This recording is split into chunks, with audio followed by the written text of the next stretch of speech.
let's talk about love.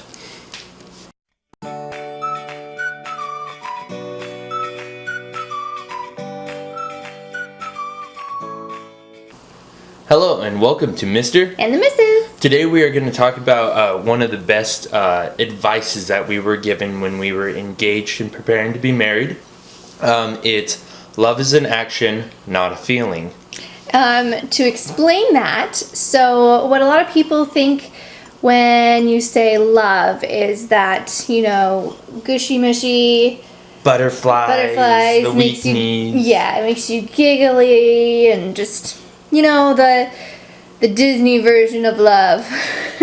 A fairy princess. Yes, where, you want the relationship to turn out perfectly and live happily ever after, and so on and so forth. And sadly, those feelings are false.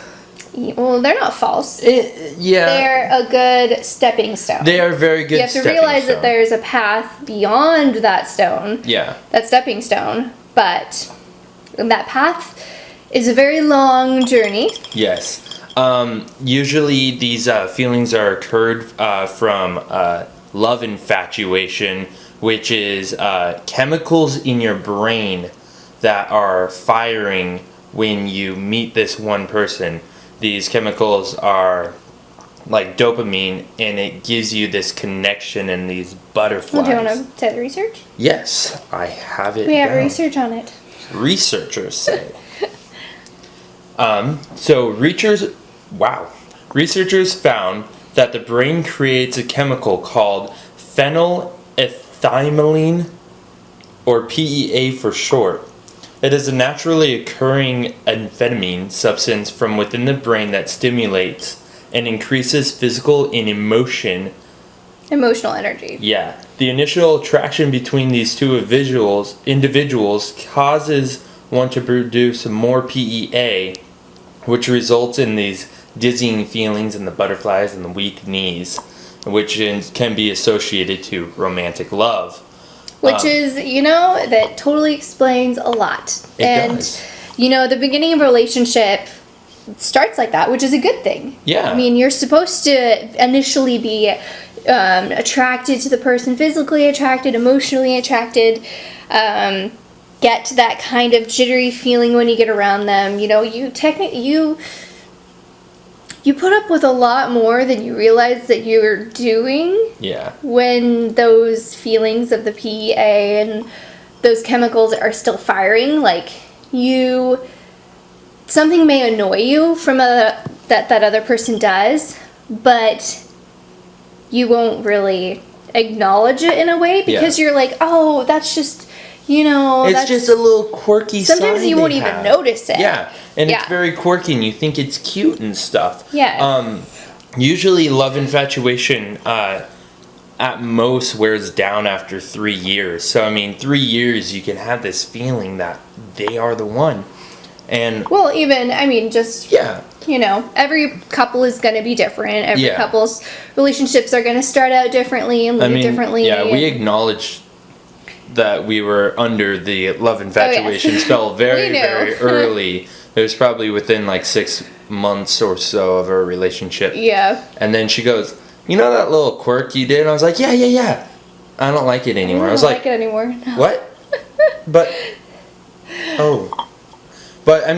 once you work through this, you have to be very communicative about it. Yes, you have to be open. You feel like you're falling out of love, and you feel like, oh, this person, they don't make me feel the way that they used to. Mm-hmm. Which you have to be open about these kind of things, because one thing that we learned and one thing that really helped us was finding out what each other's love language was. Yes, the 5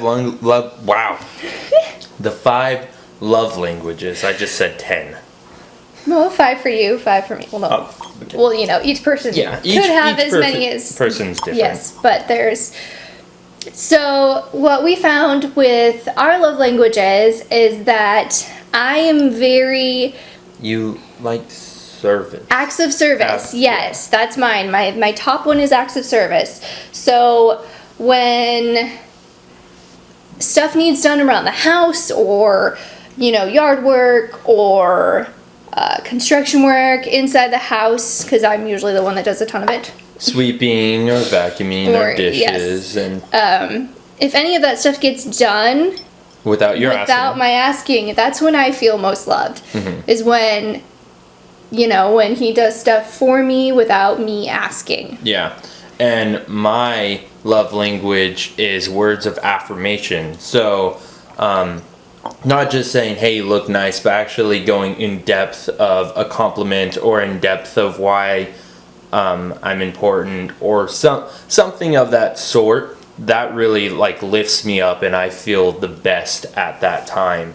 Which this is one thing that you really need to be open and communicative about, is because even now we still both struggle to fulfill each other's love languages. Well, the thing is your love language is acts of service, so you're gonna do a lot more acts of service to show that you love me. Yes, Which because that's when yeah. I feel most loved. But that doesn't reach me. And I'm going to do more words of affirmation because that's my love language, but that just doesn't reach you. So you kind of got to make the effort of doing what they love.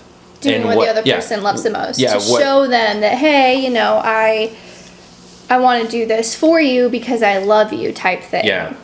And so with these love infatuation, I think that when that feeling starts to fade is when you actually can be the most open and the most you, and you're not hiding behind these feelings, but behind these feelings.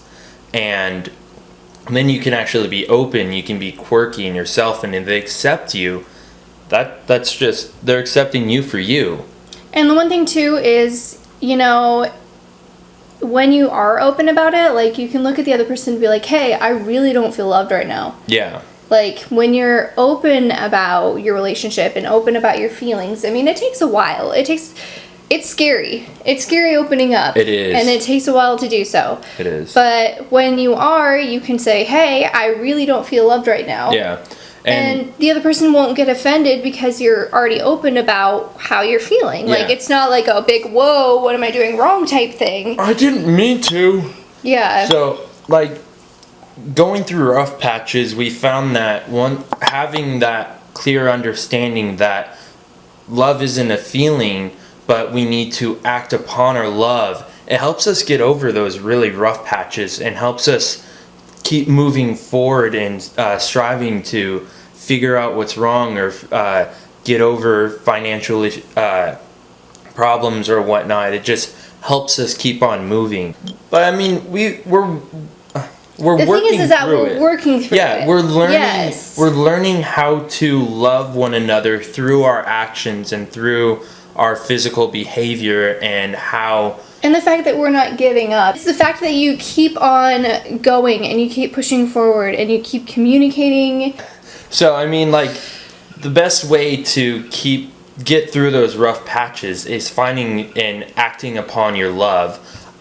There's so many different ways of showing that you love your significant other. And I would definitely recommend the 5 love languages. I don't remember who it's from, but we will put down in the description. If you guys have any advice, or if you guys have any special ways of keeping the love flames burning in your relationship, let us know in the comments below. Don't forget to subscribe to our channel below for more videos in the future, and we'll see you later. Bye. Bye. You gotta smile with your smiley cup. We can make popcorn.